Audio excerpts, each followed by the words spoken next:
After a game, it's always relief is probably the primary emotion, just because, hopefully we've negotiated that. The boys who, came off seem in really good spirits, and so we've hopefully got through that unscathed. I think that's always the most important thing, and then we've got a performance that we can be proud of, I think. The first quarter of the game, we couldn't hang on to the ball. I think we made 40 tackles as opposed to them having made 6 tackles in that early part of the game. But I thought we did a really good job defensively, and then we built our way into the game, and I felt we dominated the last quarter. So it was not necessarily pretty to watch, but it was nice to get that result. The time since the lads have come off the pitch, have you had any update on Keith Earls? He's walking around okay. Those sorts of things, you just got to wait and see if it's okay tomorrow. But he potentially could have played on. He feels like he could have, but there's no way in a game like that you're going to keep someone on in those circumstances. So it was good to get him off, and once he cools down completely and we maybe get a good look at him tomorrow, we'll have a bit more information. What exactly is it, Joe? It just seemed like just this quad, whether it's a whack in the quad or just above the knee, he was uncomfortable. So it's one of those things we'll get a bit more information on. Rory, was that the performance you guys knew you had in you, like obviously from the time of the game in Twickenham, and then obviously last week was a different squad, but was that what you knew you had in you? I think the lads last week, they put a bit of a marker down as to where we expect the physicality to be and where we expect that sort of collective to be, and we knew we needed to improve, take another step, and I think that was another step today in terms of those aspects of the game. The sort of aspects that we pride ourselves on, that certainly in Twickenham and bits of the Six Nations that we didn't feel we were, as players, we were good enough in. So we know we have a lot more in us, and we know we're going to have to produce a lot more, but I think in terms of steps in the right direction, I think that is a performance that we can be happy with and get onto the plane on Wednesday with a bit of confidence. No doubt we'll look back and we'll look at the mistakes we made, and as always we'll try to get better. Great to come out in the second half and I suppose get those 2 tries having gone in down at the break. I think the start of the second half was, I think we held on to possession a lot better. We were better at the breakdown, and I think we controlled not just possession, but we controlled territory a lot better in the second half, and I think that was sort of the reaction that we wanted. I think we defended quite well, certainly at the start of the game, but we just, you can't sit and just defend against a team like Wales. You've got to get a hold of the ball and you've got to control it. And Rory, because it was that performance, what you wanted as a team and yourself, at a personal level, then how much did you enjoy the noise, location, and then when you're doing it a good end? Talk me through that. It's obviously incredibly special, this place.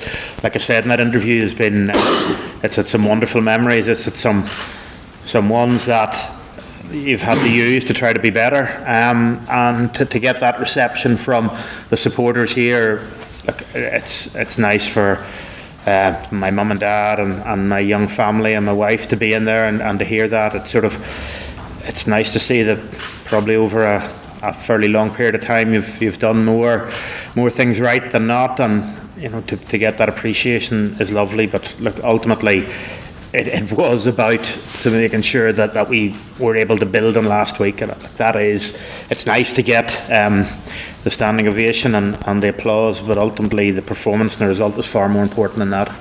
Joe, did you struggle to hold back the emotion of what this chapter in your life is coming to a close in Ireland, or does the focus of the World Cup just help that? Yeah, the focus of the World Cup is huge, so you're immediately starting to think in terms of our next game. Obviously, Scotland have had a couple of big wins against Georgia.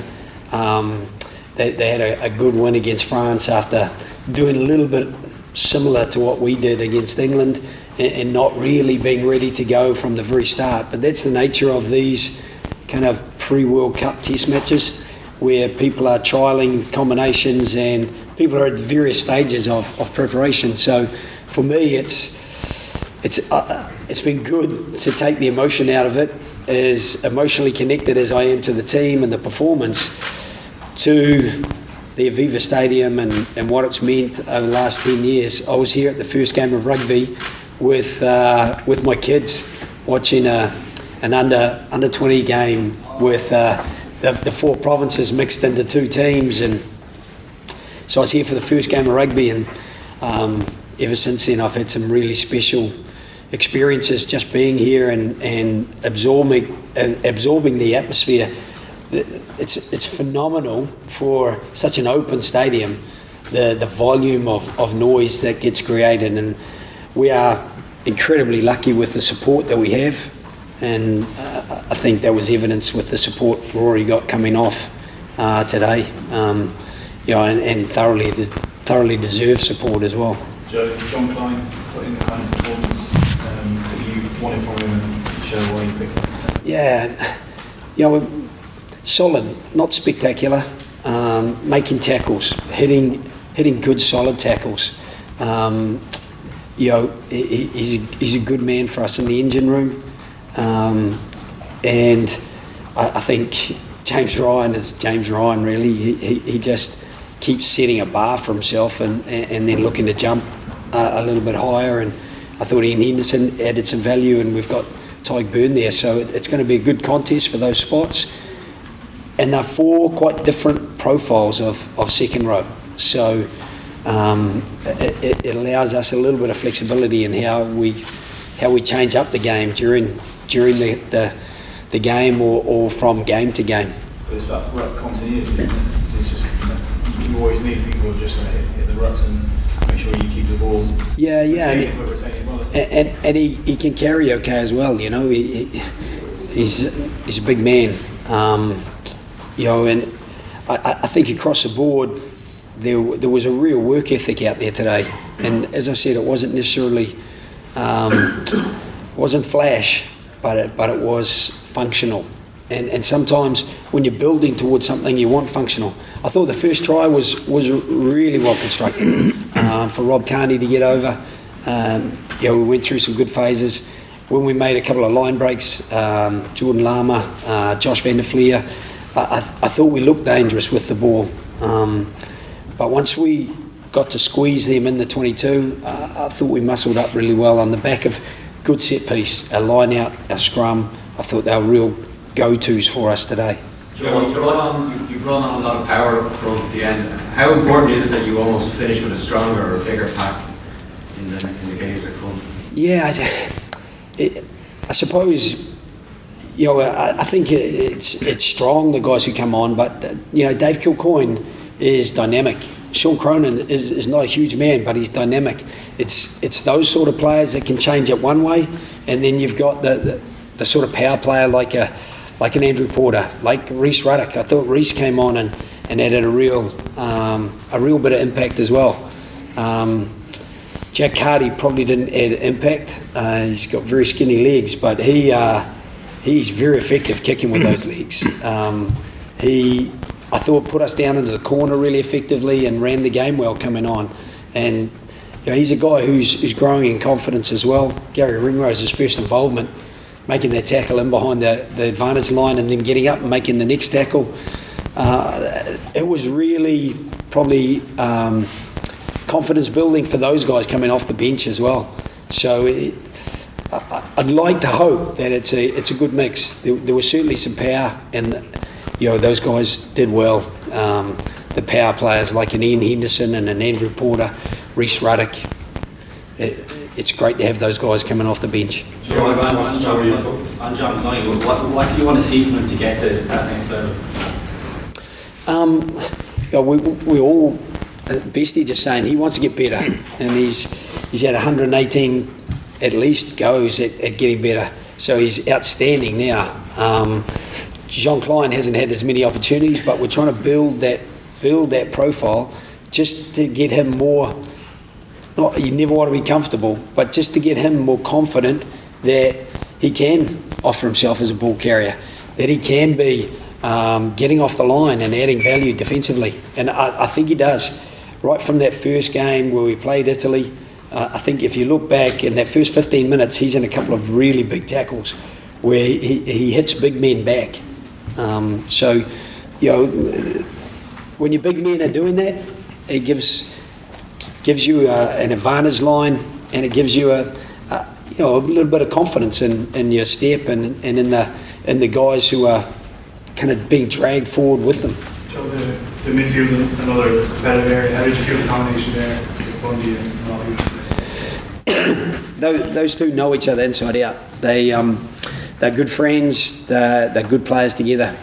I thought Robbie's first carry, when he gets that ball in behind, Bundy knows exactly where to be and punches onto that ball really well. And instead of us having a ruck just on our 22, we're actually going forward to the next ruck. They play very well together on the front foot, but also I think defensively they got to space.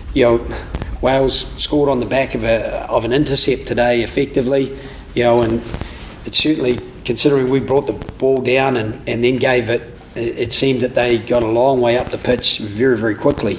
So I do think that our midfield defence with those two was very strong as well, but we'd have real confidence in the four midfielders that we have. They're all very good defenders, and they're going to compete, I think, for spots, and some of it is about combinations and the fact that Bundy and Robbie know each other so well. But Robbie and Gary Ringrose played together for Leinster, and they know each other well, and Chris Farrell he's never let us down. So there's a mix there. Joe, do you set any store on in the rankings, or would you feel it's a reflection, maybe the body of work over the last 6.5 years to do something around the Yeah, I didn't even realise that we were until I did an interview after the game. That's how far away from our thoughts it's been. It's a label. It's a nice label to get, and it's a nice first time that we've been in that position. So we have been lucky enough to tick a few firsts off with this group over the last 6.5 years, but that label is not going to be relevant to anyone. We all know who the favourites are for Rugby World Cup, and it's not us. It suits the favourites, doesn't it? Because obviously, like after them losing a game in November, obviously Fancy said, "Oh well, we know the pressure's on Ireland." It suits them in a way, doesn't it, to be able to sort of push it elsewhere? But is that just plays in the back? Yeah, again, knowing Steve and Ian Foster and the coaching staff and some of the players, well, for them, it's far from their minds. They are very process focused, the All Blacks, and it is all about kind of, for them, it is about getting out and making the ball work and working hard for each other, and they do I don't know if you've noticed, they do a pretty good job of it, an exceptional job of it, and we'd acknowledge the quality that they bring to World Rugby. Rory, how much confidence is the forward pack in the way you found your way through right after the first Yeah, I think it is, and I think it's great then to have the options there. Obviously Hendy called last week, James Ryan called this week, and when you have Pete O'Mahony in there to come in, you have guys that can think their way through the game, and it's very important, and it takes the pressure off. And I think what it does, it breeds confidence through everything else. I think that is the line out, because you're so interdependent on everyone else, and when things start to go a bit jittery, you just need someone to stand up and be that figure to go, right, this is what we're going to, and people just want to buy into it. And I think James is very much becoming that person around our squad. Hendy, having called for us a bit now, is getting that. So yeah, look, I think it's an area of the game that you want it to be perfect. It's not always going to be perfect, but you've got to be able to, like you say, problem solve. You've got to be able to win the next moment. And I think we talked about it in England, where it was disappointing to lose the lineouts we did, but probably the most disappointing thing was how we reacted off the back of it. Like Maratoje's try, for example, to lose a lineout and then to score off the second phase just isn't, that's not us trying to win the next play. That's just us kind of head down, disappointed. And I think we saw a lot better reaction today. Okay, guys, we'll leave it there. Thank you.